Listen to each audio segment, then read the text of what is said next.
Hello. Hello, hello. All right, thank you. Dive.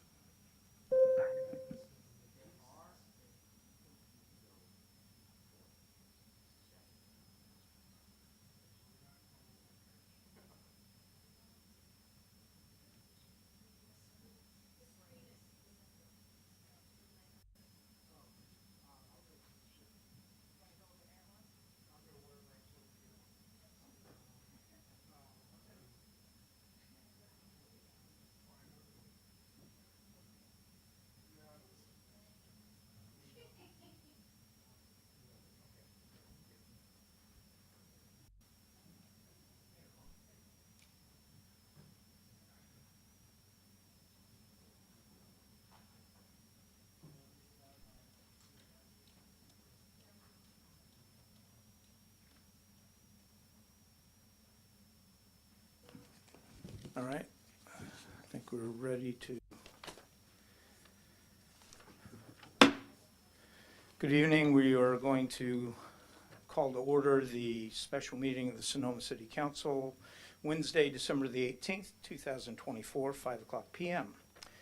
And let's see here. I think the first order of business, roll call.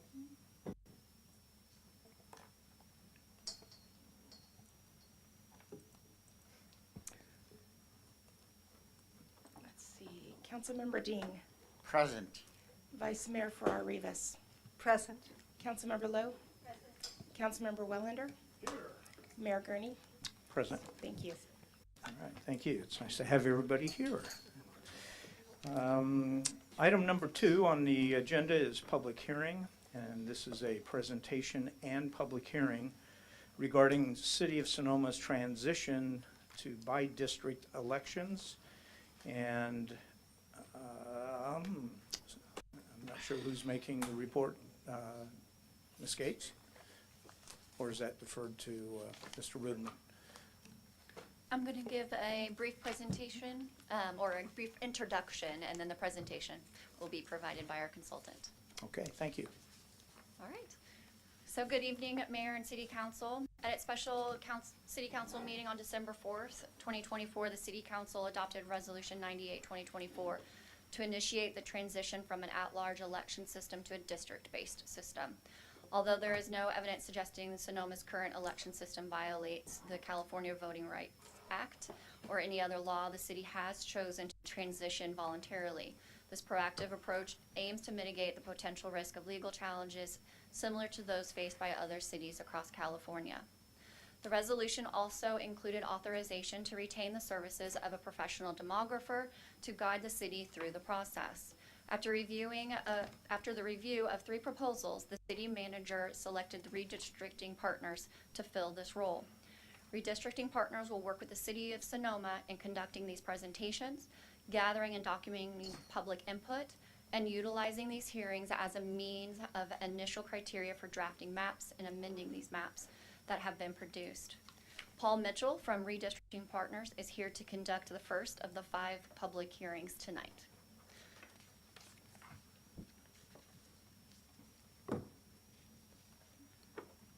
Thank you, and thanks for having us here today. My name is Paul Mitchell. I'm the owner of Redistricting Partners, and we're a firm that does redistricting and conversions under the California Voting Rights Act and racially polarized voting analysis and other work, not just here in the state, but around the country. We're the demographer for the state of New York, the city of New York. We did redistricting in about 15 states, and we've done redistricting in California for 100 counties, cities, and other agencies. And we've done dozens of conversions to districts for agencies ranging from, cities and water districts to school boards, community college districts, and so on. So we're happy to be here with you and kind of help you through this process. I'm going to go over in this presentation a number of things, covering everything from what is the CVRA to the difference between districting and redistricting. I'll cover some stuff on the Federal Voting Rights Act, although I think we're going to kind of skim over that more because it won't relate to you, and I'll tell you why you're not under the Federal Voting Rights Act for this issue. I'm going to talk a little bit about what gerrymandering is, talk about the criteria we're going to use to ensure there is not gerrymandering. I'm going to go through a little bit of a dive into census data and the kind of mechanical pieces of the districting process, and then go through your own census data a little bit, and then talk about the upcoming hearings. One thing that's important is that this is a kind of a lengthy presentation and conversation, a lot of room for you to to have questions, or for the public to raise questions. The idea is to get everybody kind of on a level playing field, all understanding the terms we're using, getting a sense of kind of the arcane policy making that happens when you're doing districting or redistricting. And our subsequent hearings after this will include portions of it just as refreshers. And then we encourage the public to come back, watch this presentation, or look through the PowerPoint, both of which will be available on the website, in order to make sure that if they have a question like, how did he word compactness? What was that? Like, that they can go back and find it. So the California Voting Rights Act sounds like this big thing, right? It sounds like the Federal Voting Rights Act. You would think the California Voting Rights Act touched every part of our election system, but it doesn't. The California Voting Rights Act is a law that deals with one instance, and that is when a local government in California has at-large elections. And what it says is you're in an at-large election if you're in anything other than single-member districts, where one person lives in a district and the only voters are the voters in that district. We have had historically in California all kinds of different systems. You'll have systems where you have 5 seats, 1, 2, 3, 4, 5, but they're all elected at large. You don't have to, you can live anywhere. We've had systems where you have 5 seats and 3 of them are elected in one district and the others are elected in single-member districts. Or we've had districts where you have to live in the district, but everybody in the city votes. So all these different versions, and the state law basically says unless you're in this one type of system, you're considered at large and you're subject to the California Voting Rights Act. And then it says you can't have this kind of election system if you have racially polarized voting, which under the California law, it's like the most loosely worded law around racially polarized voting. It really boils down to minority populations voting differently than the majority populations. And in California, there's been some lawsuits about this because it went all the way to the state Supreme Court because there was question whether or not the state could create its own language around racially polarized voting and its own Voting Rights Act, given that there's federal law too. And the state Supreme Court ruled just this year, and in the case in Santa Monica, that yes, the state could create these laws, and so it kind of bolstered the CVRA, and we've had even in the last month or so, 6 cities get letters from attorneys saying, you know, we're going to sue you if you don't convert to districts. We were in Healdsburg on Monday night, we were in Galt last night, got a call from Gilroy today, so this is continuing. So the big difference in the California Voting Rights Act or Federal Voting Rights Act is that it doesn't use this idea of a majority-minority district, where you would have to have a district that could be more than 50% of one minority group in order to qualify or to be required to convert. And under the California Voting Rights Act, again, it makes it a lot easier for attorneys to get their fees paid. The last time a conversion to districts was done in California under the Federal Voting Rights Act was more than 20 years ago, City of Santa Maria, and it took decades. And I don't know if the attorneys ever got reimbursed, but all the California Voting Rights Act lawsuits, it's like they just get the payment immediately after it's done. For the purposes of converting, the state law made an easier process about a decade ago with a 5-hearing structure that we're going to follow in order to provide this opportunity for you to convert without having to go to a vote of the public to change your election system. And it also restricts how much, if somebody were to sue, that they could get from you. So when I first got in the room and we first started talking, I said, well, I'm here for the redistricting presentation. I was corrected. And she said, districting presentation. And I told her a little story about how every Christmas my family comes to the house and we have tamales. It's like a California tradition. And I make refried beans. I only fry them once. Okay, these are the first time these beans have been fried, but we will call them refried beans because it's just the term we use. If you're going to find out how we're going to work this process, you can just Google how does redistricting work. We're going to call it redistricting, even though it is technically a districting because it's the first time. But I want to cover just real quickly that when you district, it affects your election. It affects you during election day or in California election month, where you're going to be campaigning, who's going to be voting for you. So it determines the eligibility to run and who gets to vote for you. What it doesn't decide is how you govern. So I've gone to some cities, like City of Sacramento where I live. Last time I was at the City Hall, like pre-COVID, you go to a council member's office, and on their door, it says representing the neighborhoods of, and then lists the neighborhoods they represent. I've seen council members' websites where it says representing the cities of.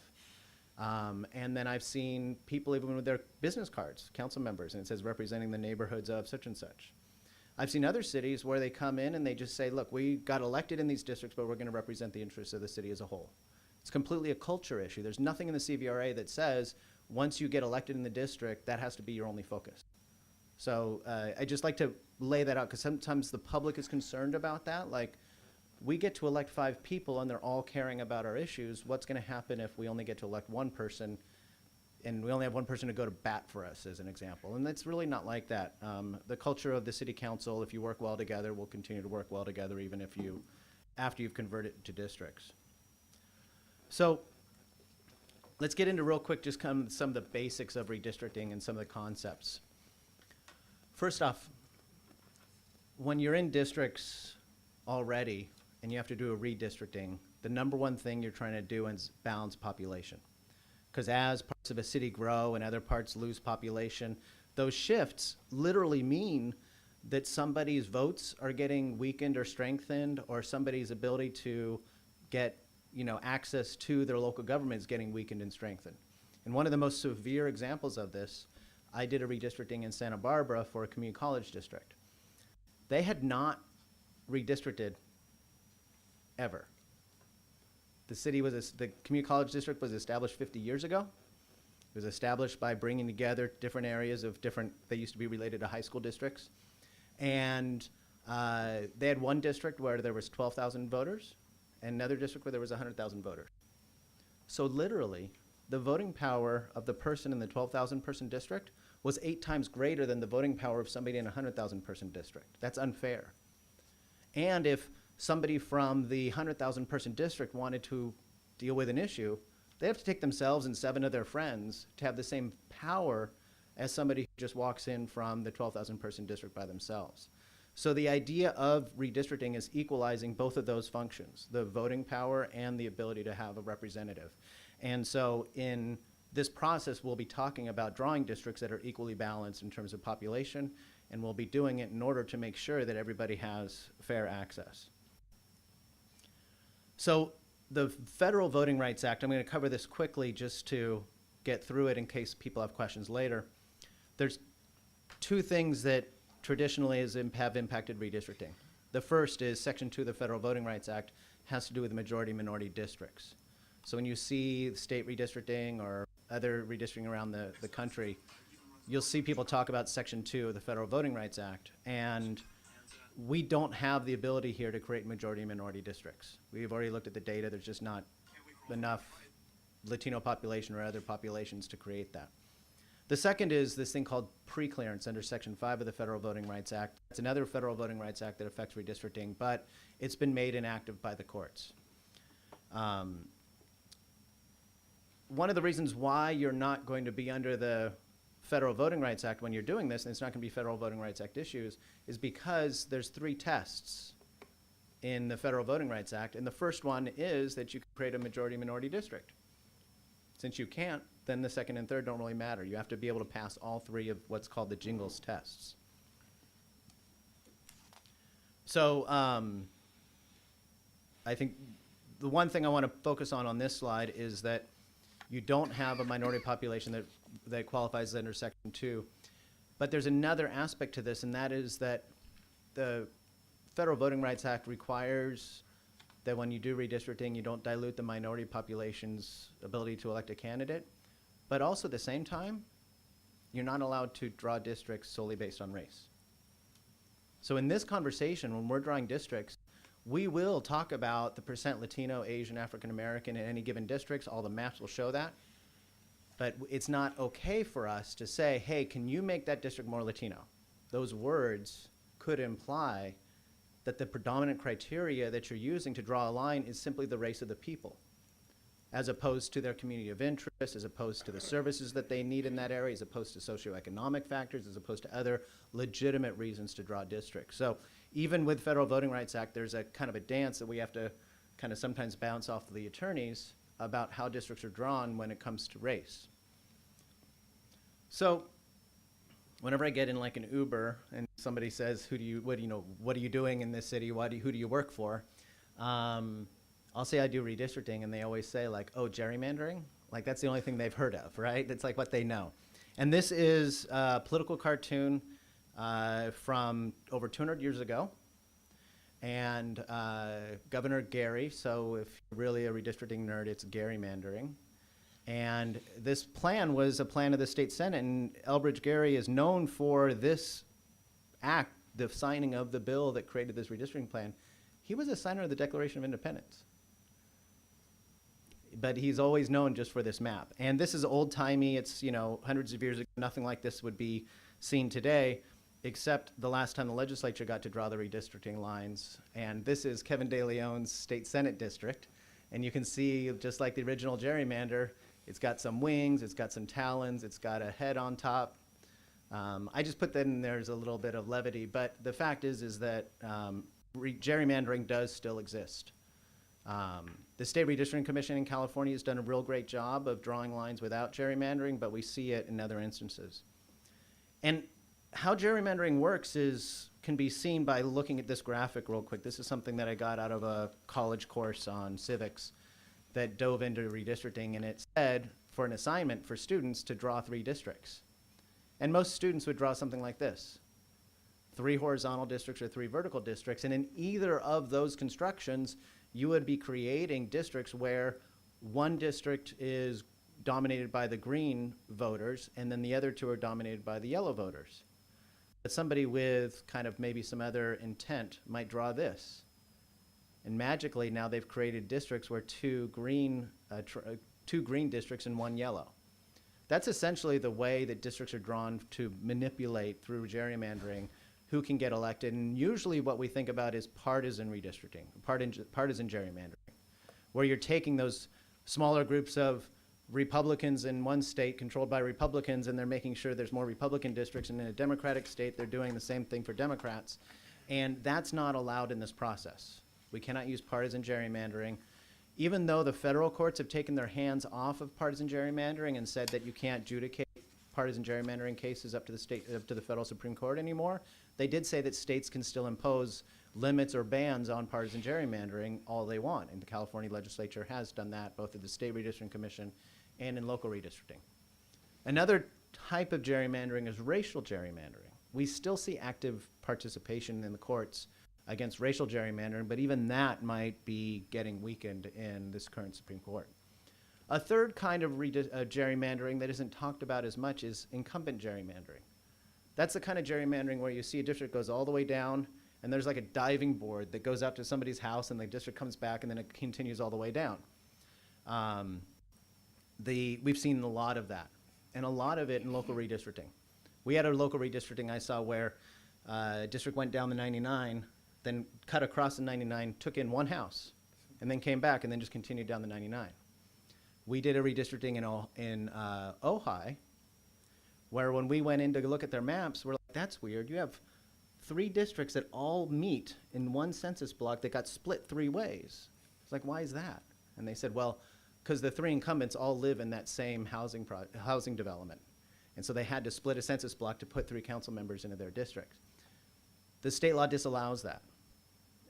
It did in 2020 Fair Maps Act disallow it, but the language was a little bit vague, so some agencies continued to kind of do incumbent gerrymandering, and the most recent amendments to the bill have strengthened that. And so I don't want to know where you live. We don't talk about where incumbents live. We don't talk about where potential candidates live. That's not a legitimate part of the process. So the criteria we are going to use to ensure that we don't gerrymander are these right here. This is kind of a summary of what we find in the Fair Maps Act. We'll be talking about the California Voting Rights Act and the Fair Maps Act, both working together to ensure that we have a good process. And the first I've touched on, which is districts are going to be equally sized. And this comes up a lot. Equally sized by what? It's not by area, it's by people. And it's not by voters, it's by people based on the 2020 census, the most recent decennial census. And yeah, that's a few years old now, but even if we were redistricting in 2029, we'd still be using the 2020 census. It's the most recent decennial census. That's what we have to treat as the factual basis in terms of the population for this districting process. Districts don't have to be perfectly sized, like a congressional districts in this state are by 1-person deviation. We can have a 10% deviation, which means that the largest district can be 10% larger than the smallest district. This buffer of 10% allows us to draw districts that are more rational, draw districts that are better shaped, draw districts that are better around communities of interest, and have a little bit of freedom when we draw those, rather than the kind of districting where you have to meet a perfect mathematical criteria. And that 10% is in the state law. And one thing about the 10% deviation is, think of it as a yes, no, or binary. Is it less than 10%? Is it not? There's not a lot of benefit for somebody to come up here or me to say, hey, this plan is 7% deviation, that plan's 5% deviation, so the 5% deviation map's better. That's not true. What makes a map better is its better ability to meet all the criteria. And if it's under 10% or not is the only test. There's no additional points for being 1% deviation. In part, it would be silly to make a rule where we were trying to get perfect deviation given the fact that the data is 3 years old already. Districts need to be contiguous, means that they don't hop and jump around. The issue of contiguity means that you're going to have whole parts. Now, I think just by looking up at the map here, you can see a portion of the city that's not actually touching the rest of the city. It's probably a non-populated portion. So that's going to have to go into a district, so there will be a non-contiguous piece that is unavoidable. But as we're drawing districts, we're going to keep everything together as much as possible. There's also a concept in redistricting that you would have districts that are functionally contiguous. We'll find out through this process if there are some parts of the city where two things could be like, look like they're next to each other by a satellite map, and then you look at it the way people actually move around, they're not actually next to each other. I don't know for sure, but like when we were in Galt last night, you could draw a house, you could draw a district, and there's people on both sides of the 99, and to get from one side of the district to the other, they'd have to drive like 5 miles out of the district to go back in the other side. So we'll look at it as we go through the process, but contiguity can be both literal, like is it actually one piece, and it can be also functional, is how the city works. This, by the way, is a map of a district in Santa Clara County, a city that tried to draw a district with a non-contiguous parts. This purple district on the right-hand side is in 3 completely not touching parts. And so that would not be legal under the Fair Maps Act. This is a map of Davis that I point out because there was a public map that was submitted that was 5 columns all going down. And the city realized they couldn't implement that map because it created non-contiguous parts, because there were 2 of the districts where it came down and you couldn't get across the 80 to the southern half of the district without leaving the district and going either Mace or Richards to get around. And so this yellow highlighted line is both the 80 and the rail track. So it was basically a man-made barrier that forced these districts to be drawn in a way where you say, like, why is that district at the bottom? That looks silly. But the reality is that it was there because they needed to draw districts that were contiguous. Maintaining communities of interest is probably the biggest piece of this puzzle. And we'll do a lot of public input and talking about what are the communities of interest as we draw these lines. First off, communities of interest can be very subjective, and we want to include as many communities of interest as possible. And you will make distinctions as you're taking in testimony and looking at things about kind of how are we going to protect certain communities of interest, and you're going to be taking input from the public and also providing your own input. The way to think about communities of interest is a 3-part test. I think redistricting, we like 3-part tests. The first part is if somebody comes up here and says, my community of interest is skateboarders. Like, we all know what a skateboarder is. Check. We know it's a thing. We understand what it is. It can be described. The second is that it can be mapped. Can you map where that community of interest is? If somebody comes up and says, I'm here representing the left-handed community. Well, we don't have, I mean, unless you've segregated the left-handers somewhere in the city, there's no area that you can map where all the left-handed people live. So the idea is, can we map where renters live? Yes. Can we map where there's a mobile home park? Yeah. Can we map where community members have drawn an area, they say this is where we have the worst traffic congestion? Yeah. Can you map where the city hall is around the park and there's lots of traffic issues? Yeah, you can map that. So can it be mapped? And the third issue is it something that's related to what the city has jurisdiction over? And that's one of the most interesting things about redistricting, why I learned so much about our communities, is because in a water district redistricting, we might look at like where the almond growers and the walnut growers are. In a city redistricting, we might look where the seniors are and where there's parts of the city that doesn't have traffic lights or sidewalks, or where there's issues with, flooding or other things that city services touch. And with a school district redistricting, we look a lot at student populations. So depending on the districting, when you're thinking about these communities of interest, they can be different for different agencies in the same area. You have different communities of interest having higher priority. And really, so we want to see things where people come forward and they say, my community is seniors and we are in this part of the city and our main issue is walkability and your guys' work to try to make sure that we have safe streets. So those are all the kind of things that you want to see to develop that community of interest testimony. You can have people come forward and say, Latino community or Asian community or the African American community or the Chaldean community or the Armenian community, these are our communities. And that's okay too, but we don't want to have it be the predominant factor when we're drawing lines, right? Just to say that again, we will take that kind of input and they say, we're the Armenian community and we have a little Armenian festival here every year and this is where we live and that's all perfect and great. But we're not going to create a district and say, aha, that's the Armenian district. It's important to make sure that we're doing this right. The next one is that districts are easily identifiable and understood by voters, and that they follow natural man-made boundaries. So districts that when you see it, you're like, oh, that makes sense. It's more like areas that you understand and know, and the districts don't look like, 5 octopuses hugging, right? It's something that really just kind of makes sense to people. Districts should be compact, and in state laws around the country, there's a dozen different ways that they define compactness. I used to do this exhibit where I'd take a rubber band and I'd put it around my fingers and show a way of measuring compactness. You can talk about squares and circles. There's literally a state, I think it was New Mexico, that outlaws funny shapes. That's actually like in their state law. So how you do that is different state to state. California came up with its own unique criteria, and it's a word salad, so apologies. It says, a district is not compact if it bypasses nearby population to get far away population. I'll just say it again and I'll just explain it. A district is not compact if it bypasses nearby population to get far away population.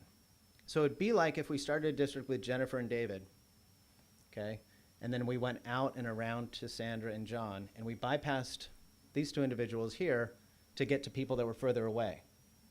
That would be not compact. And when we draw districts, we might see something and say, oh, I can see it now. When we were doing the redistricting recently in Los Altos just a few weeks ago, there was a group that wanted to draw a district with 2 neighborhoods. This one neighborhood on the east side, and then this other neighborhood kind of north of it. And they wanted to go through a shopping center to get there. And we put the map up on the screen. And I said, look, can't you see how you're bypassing all this nearby population to skirt around a shopping center to get this far away population?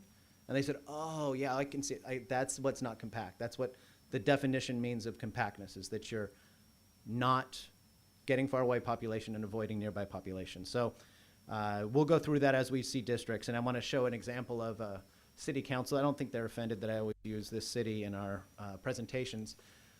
This is the city of Martinez. And these lines are not compact. And in fact, if you want to complain about any parts of the Fair Maps Act, you can thank the city of Martinez, because this map was created in a CVRA conversion. Court said it was a parody of the original gerrymander, and they couldn't throw it out. They had to let it stand, because there was nothing in state law that disallowed this map until the Fair Maps Act came along. The map now looks like this after the last redistricting under the Fair Maps Act. So you see it's following natural boundaries, it's, you know, compact, it's not kind of this weird bands of lines that they were originally. And when we see the final map that you produce, I think you'll see a map that looks much more like the thing on the right than the thing on the left. The criteria that we have in the process, like I said, we're already going to not consider incumbents and candidates. We don't see this issue here, but not advantage or disadvantage a political party. We're also going to hold a minimum set of hearings that I'm going to talk about and encourage public engagement. And then everything we have here has to be on the city website for 10 years. In your case, you're going to do a redistricting prior to the 10-year period, so you won't have to have all this on for full 10 years, but at least until the next redistricting, all this information, the PowerPoints, the presentations, the documents, the maps, everything is going to be online. So before we get done, I'm going to dive a little bit into census data so that I kind of create the kind of base understanding when we start talking about things like census blocks, what it all means. And the big macro story with this is that census data comes in different types. We think of the census and we think it's that once every 10-year thing. We all know what the census is. But when we get the census data from the federal government, it's actually two things. It's counts. There's 5 people right here. And there's a geography. It's like a GIS map. And it says these 5 people go into this part of the map. So census data is both GIS maps and numbers. It's like the honey and the honeycomb. And the honey goes in the little honeycomb, and it's telling you in each of these little honeycombs how many people are in those honeycombs. The other thing about that decennial census is it's a point in time, April 1st, 2020, where everybody laid their head on a pillow that night. That's what it's supposed to be. So if somebody was going to college in one place, but they were at their parents' house because of COVID, they're going to be counted at their parents' house. It's where they were that night. And so we have that is the basis for our district drawing in terms of total population. But there's another entirely different kind of census. The other entirely different kind of census is an ongoing census that happens every year. I just got mailed last month a request to fill out the census, but it's not that 10-year census. It's called the American Community Survey. 3.5% of the population gets it every year. And it has dozens of questions. How many bathrooms do we have? How many bedrooms do we have? What's the income of the household? You know, the household composition. That questionnaire has the citizenship. So it asks if everybody in the household's a citizen. All these kind of questions are on that long, it used to be called the long form of the U.S. Census, but it's the ongoing survey. And what's interesting about that data is it's not point in time. It's not April 1st, 2024, what was everything. It's over the last 5 years. So when we get the data for the American Community Survey data, which we'll use if you say how many renters do we have in the city, I'll use the American Community Survey data. It's an average. And it means that those numbers aren't perfect, but it is what we have to use when we're looking at the citizen voting age population or any other demographic information about the city. The geography, those honeycombs, are these perfectly nested areas. Smallest is the census block, then a bunch of census blocks become census block groups, and a bunch of census block groups become census tracts, T-R-A-C-T-S. People say tracks like railroad tracks, but it's TS. And this is just an example. This is in Bakersfield, but I just want to show you how teensy these little census blocks can be, and there's thousands, hundreds of thousands of them. But these census blocks are then organized into block groups. And right there, you see a much more manageable kind of shape and area. And then those census block groups are organized into census tracts. Those are probably too big for a redistricting, but they are kind of the largest chunk. And while the census data comes to us in each of those census blocks, some of the American Community Survey data comes to us in the tracts or the block groups. So there's a whole bunch of data management we have to do to be able to do that. There's that decennial census file I talked about, April 1st, 2020.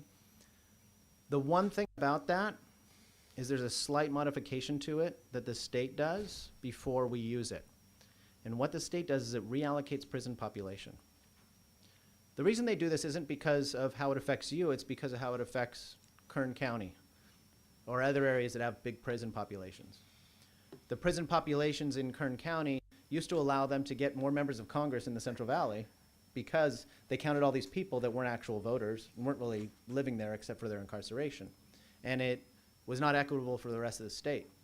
So now they take that prison population out and they reallocate it to where people were living prior to their arrest. And so we are using, if people want to know, a slightly modified version of that census data based on what's required in the law. The American Community Survey I mentioned, that is the estimated data. The most important you're going to hear a lot about is citizen voting age population, and that's called CVAP. And when we look at the ethnic compositions of districts, we're going to be talking about the CVAP because that is essentially the eligible voter population. And then finally, the city.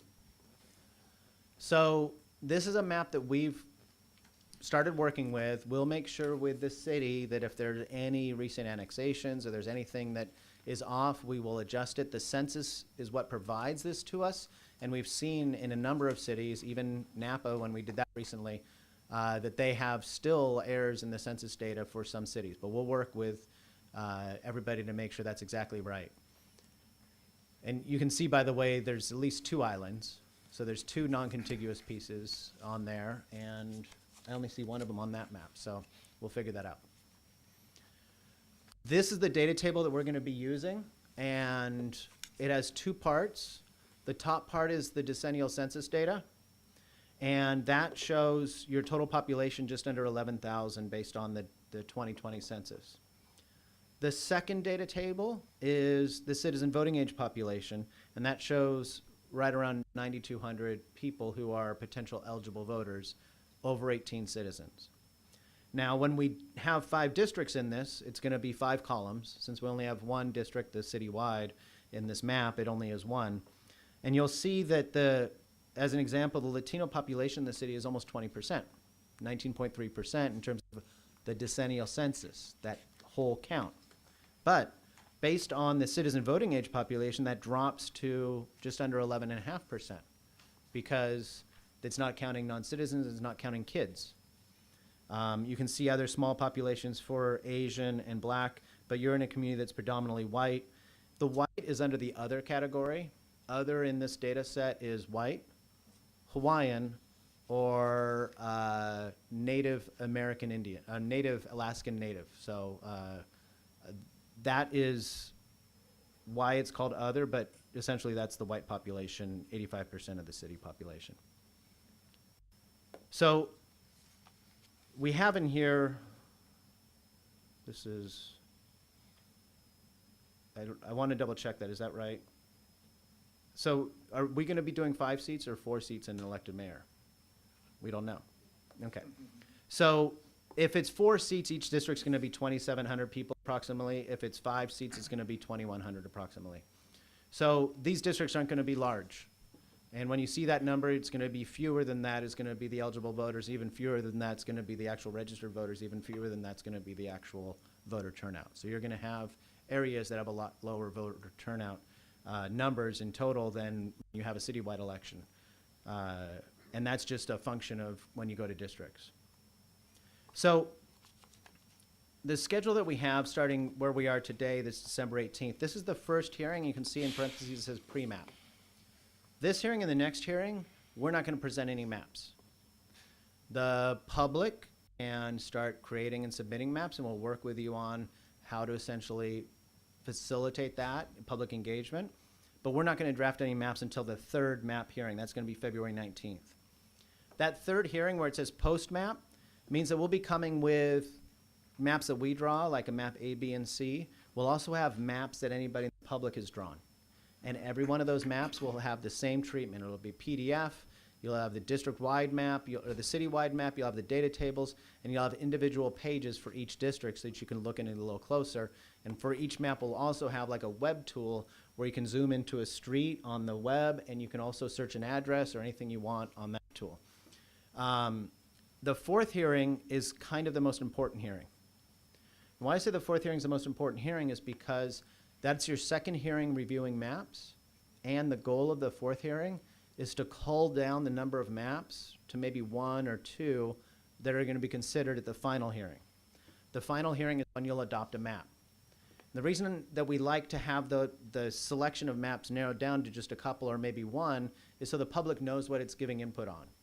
If you go into the last meeting, you've got 7 maps you're considering, the public doesn't really know maybe which one you all are leaning towards or which one is really the serious map they need to be giving input on, and so it kind of makes it less effective engagement. One thing about these hearings is that any map we look at and discuss has to have been public for 7 days. In the old days, you'd be doing a redistricting and somebody'd say, oh, my brother-in-law drew this great map, and they'd pass it around and everybody would pass it like it just magically appeared. That doesn't happen anymore. Every map has to be public on the website for 7 days before you can actually discuss it and before you can adopt it. So that helps with the transparency. If we get to that final hearing and somebody's brother-in-law does draw a great map and you want to consider it, great.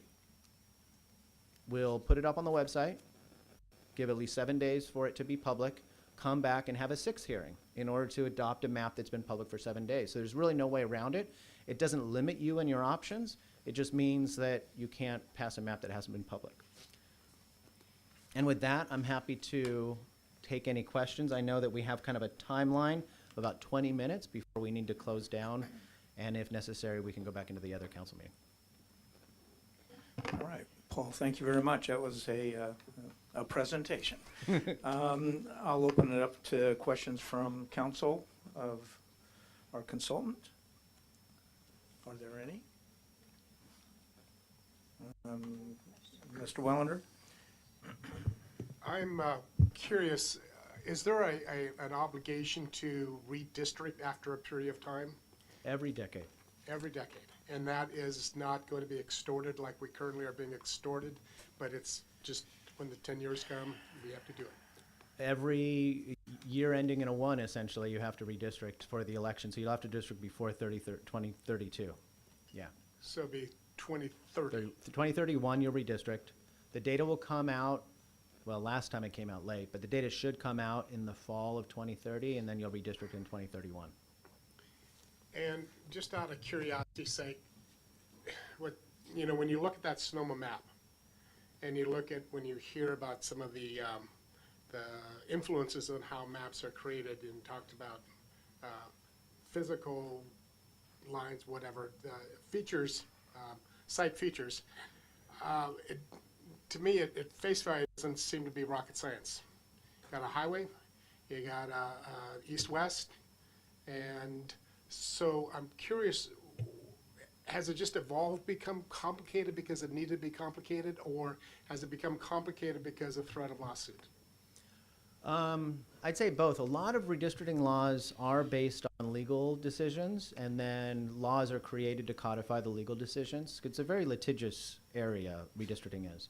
And not mostly because of what's happened in Northern California, but what's happened in the South, in the southern states mostly, and it goes back decades.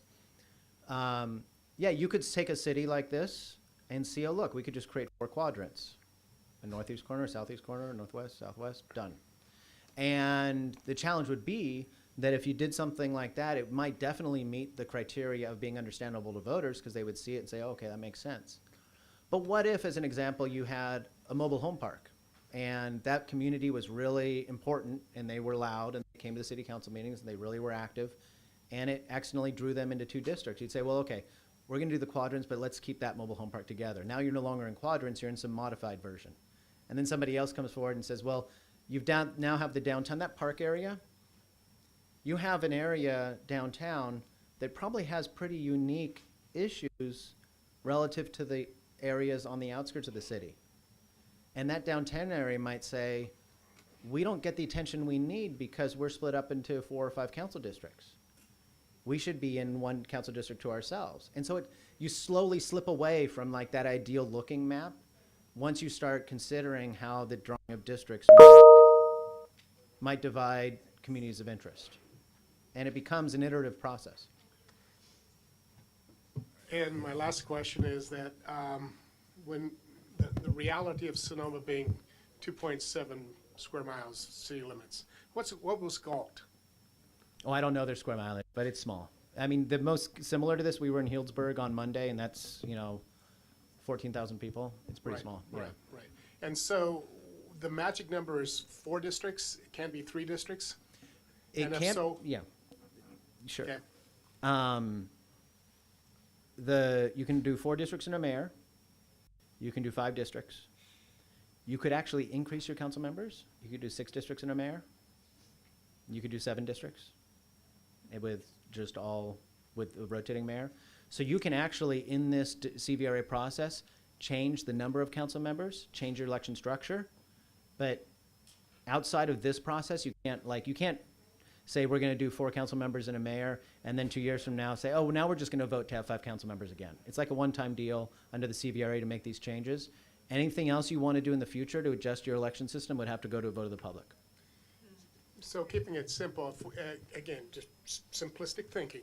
Small community, 3 districts, 2 at large. Legal? Not legal. No, it's not legal because it's not. Because of what? Because that first thing I said, that the state law says an at-large system is anything that is not single-member districts. It has to be single-member districts. The only exception is a citywide mayor. And even that's not actually in the law. It's just been done so much that all the lawyers are like, yeah, it's standard. Thank you. Of course. All right, any other questions for the presenter? Ms. Lowe? Just sort of follow up on Councilmember Wellender. Is it, since it's the first time obviously we're doing something like this, is it possible in the timeline to have the options, so we could see the 5 and then the 4 and so forth, because you had asked which one, we haven't made that decision. And I think that the data will be helpful in making that decision, and the community input, and because it's something that nobody's really wrestled with before. Is that something that's within the scope of what you do? Yes, it is. It just, and we've got 2 examples of that right now. Like I was saying, in Healdsburg, they kind of went around, decided we're just going to do 5 council members. And we're going to stick to that. And so we're going to be doing the community outreach and the mapping and have the public drawing 5 districts. And we're going to come forward with maps A, B, and C that are all 5 districts. Everything's going to be pretty straightforward. In Galt, they're like, well, we'll decide later. And so it kind of doubles the complexity, because now we're going to have A1, A2, B1, B2, C1, C2 maps, so maps of different sizes of districts.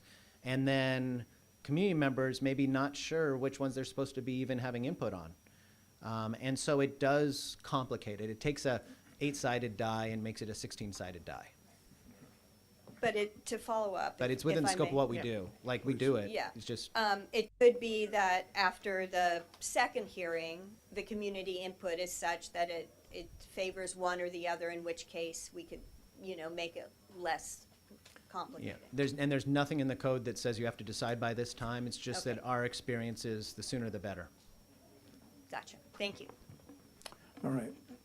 Did you have questions? I have a question that you may or may not want to, or feel that you have the information to answer, but what information is available that can show us that redistricting to ensure that majority-minority voice is heard actually works? So we won't have the ability to create districts where there are majority-minority districts, but you will be able to create districts where we can look at the concentration of, say, the Latino community and talk about whether or not that type of a district gives them a greater ability to influence the outcome of an election. That's what's under the California Voting Rights Act, influence the outcome of an election. And then also, not just with the minority communities, you could also look at, you know, the downtown interest, people who live downtown. What percentage of a district is comprised of people who live downtown? And kind of maybe approximate that to see whether or not that concentration is enough to allow that population to influence the outcome of an election. So we can look at it, but we're not going to have like a like thumbs up, thumbs down on whether or not it'll ultimately have that impact, because we don't have a binary test, since we don't have the majority-minority of anything. If we had majority-minority and there was a district that was 55% Latino, I would say the courts have said that that is sufficient to provide them with the ability to elect a candidate of choice. And so we have some objective measure to say that that's what should happen. But without having majority minorities, it's going to be more gradients. Yeah, I mean, I'm just trying to make sure that this process that we're going through, that we're looking at how do we best achieve the objectives that we want to achieve, and whether or not there's historic information or other cities that we can look at that have done this, or, you know, over the past decades, to see how did they best achieve that, and what worked and what didn't work. So that's kind of other information I think that would be very helpful, because I'm just concerned often, because I really want to ensure that everybody in Sonoma that represents, you know, every community has a voice. You know, I'm very, very much in favor of that, but I just want to make sure the process we're going through will achieve that. And whether this achieves it, you know, I know there's faults to every law and how things happen. Nothing happens perfectly, but, you know. There hasn't been a lot of research on the CVRA. There have been a couple of research studies on it, but they mostly looked at, you know, like Latino majority minority districts or Asian districts. I will say, anecdotally, you do see a lot of cities where we've gone in and done districting where, you know, like in Coachella Valley, the first redistricting we ever did was 5 elderly white, you know, board members who'd been on a board for 20 years. And you go now and it's like young Latinas. It's really changed the composition of those. But that might be geographic changes in the composition. Maybe there's parts of, Woodland was famous for this. They said we can't do this because nobody ever runs south of Main Street. And so they said we can't do it. It makes no sense. And then now that they've gone to districts, they have people running from south of Main Street. That never happened before. So you have geographic diversity and those kind of things, but not a lot of research that says, aha, this was the best way to get it done. But I think just those stories are good for people that hear going into this process and are, nobody likes change. People like things the way they've always gone. And I think hearing those other stories is very helpful for people. Thank you. Of course. For those. And thank you for your comments. Mr. Ding, your light is on. Do you have a question? Yeah, I'm still learning, you know, but that is a really good thing. Encourage more in the minority and residents to participate in election. You know, that is, and Sonoma is kind of special. And if that is correct, I should be the first minority, you know, elected. So, you know, I haven't done the, you know, technical research, but somebody mentioned about that. So that is when big change, you know, encourage, you know, you mentioned a young minority, Spanish speaking. Mm-hmm. And you got in the number is 19% right now, right? And 19. Was 19%. 20. Yeah, 19% Latino in the decennial census data. Slide isn't moving, but yeah, 19% in terms of the total population, and then in terms of the eligible voter population, it's lower. And then if we looked at registered voters, it might only be 11% or something like that. Okay. Latino registered voters, just guessing. Thank you. And thank you. Paul, thank you very much. We're going to see if the public has any input, and you may go ahead and relax. All right, I'm going to open the public hearing. Public hearing is open. Would you like to address the council? Yes. Mr. Mayor, just for clarification, how many minutes are we? 2 minutes. 2 minutes. I traveled a long distance and I had someone else coming along. I would ask for 3 minutes. Can we do that? You just gave him 45. That was for our benefit. And this might be for Yeah. your benefit also. We'll make it 3 minutes. Thank you. So I'm sorry, could you state your name and I am where you're Peter from? Alexander Chernoff. I'm from Sonoma County, Petaluma. And so I'm guessing that among you, there are many family members that were veterans or law enforcement that have taken the oath of the U.S. Constitution. He mentions the word litigious, legal versus lawful versus constitutional construct. You should understand the difference if you're going to look into this. If the U.S. Constitution were the law of the land, Amendment 13 would not allow Bar Association lawyers, which are titles of nobility, to be in public office. So therefore, we're not abiding the U.S. Constitution. We're on our knees to the Bar Association of lawyers that have gotten wealthy by urinating on the Constitution since 1947 National Security Act. This is a fact. It's very simple. There should be no lawyers in public office. There are no Republicans or Democrats in D.C. They are all bar lawyers. Special interests take the lead in securing easy access to corruption's greed. Where's the politician that there says no? That was JFK the CIA silenced. I dare anyone to say it isn't so. Roosevelt clarified that presidents are never elected. Wheeling and dealing out of the public's eye, they are all pre-selected. A change of voter circumstance in Sonoma, the city. Bar Association lawyers pulling strings forever for mammon, such a pity. Corrupted clergy, like corrupted politicians, simply work for themselves and the morticians. To list the abuses and excuses would take too long. Though it's true, as I'm speaking through my heart to the hearts of you, the answer is in this song. I am Peter, I am servant, commanding veterans and labor to freedom strike the whole West Coast till DC corruption is butt burnt toast by laying down the saber. I am Peter, and you may search. I am deeply based within the Catholic Church, commanding my soldiers within to vanquish and eliminate abusers of children and nuns. Bring the true believers out of the carcass of this corruption by means of the 40-day strike interruption. I find the term bamboozled is appropriate here because the most easiest people to bamboozle are those that are educated. We've been bamboozled about so much in this country. The big Ponzi schemes are all the smartest people. You have a reason to go deep into some knowledge with some people in law enforcement and some people with common law knowledge. You are being told what to do by a bunch of lawyers, and I find it insulting. Insulting that he calls people Hispanic, but he calls others white. What is white? I'm Anglo. I'm a combination of things, and I'm looking at a variety of people from different ethnicities around the world. I don't like the double standard. I don't like the fact that Dr. Jeffrey McDonald, the Green Beret surgeon, is still in prison after 53 years, and we're fiddling around with redistricting because of a bunch of expletive-deleted Bar Association lawyers. 3 minutes. Thank you very much. I am Peter. I thank you for your time, and the strike is on. Okay. How many people want to speak on this issue? I'm looking for a raise of hands, please. Okay, please.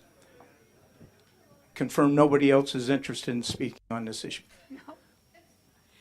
Well, I served on this council for many years. I'm Mexican, Apache, and Hawaiian. So I was the first person here in Sonoma, and I was one of 141 in the San Mateo County of electeds. I don't know what's going to be achieved here. I love Sonoma. I'm with 471 Pear Tree Court. I love Sonoma. Whatever your decision is, you know, it's the way it's going to roll. But I was never recognized as a minority. I was always told we need inclusion on this council. And I tried to say, well, I'm educated and articulate. That makes me not who I am.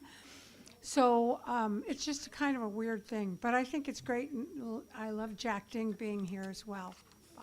Thank you. Thank you.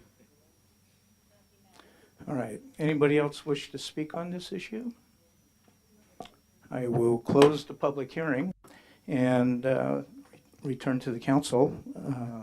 Any other thoughts or comments before we adjourn? Okay, seeing none, meeting is adjourned. And we can go ahead and have